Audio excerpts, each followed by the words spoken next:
And now Kennywood opens its gates in just a couple of hours, and we have two meteorologists here for the occasion. We'll get to Mary in just a moment, but first we want to check in with Falicia Woody, who is at Kennywood for us. And Falicia, although we don't have the best weather, you said it shouldn't stop you from having some fun.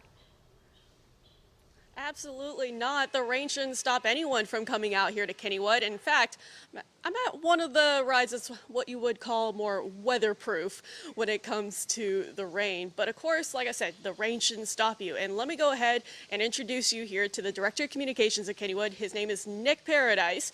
And let's go ahead and talk about why this rain should not stop you, because you got a whole lot of stuff going on today for the opening day. Yeah, absolutely. With the first day of the season underway for season pass holders, we'll have the rides and attractions going. But there's also going to be extra entertainment. We've got some visits with the Easter Bunny during the early part of the afternoon today and tomorrow. There's going to be live bands each evening during our new Swing into Spring event. So we're trying to ramp up as part of what we're doing this year, more entertainment that's not as ride heavy. But like you said, the rain usually doesn't stop most of the rides. We've got a lot of safety protocols in place to make sure whatever we're doing it safely.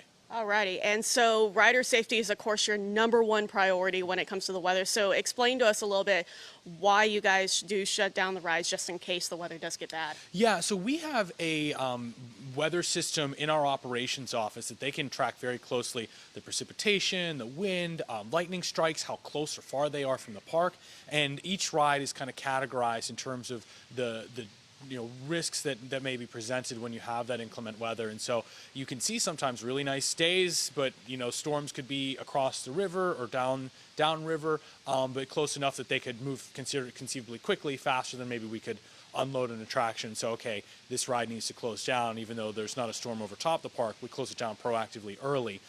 When it comes to rain, most of the attractions can continue to run.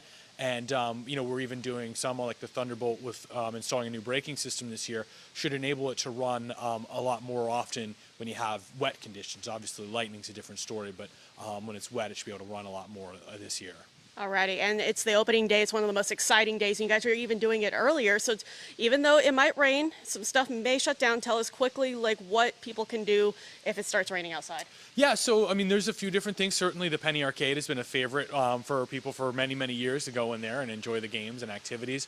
But most of the games around the park are also give a little more cover. And then it's certainly a great time to go and grab a snack at the Parkside Cafe or the End Zone Cafe, Johnny Rockets, our 3 indoor restaurants, as well as some of the more weatherproofed activities like this one, or the Journey with Thomas train ride, and even good time to check out the gift shops and see what new stuff we got in there too. Alrighty, lots of good stuff going on here for opening weekend.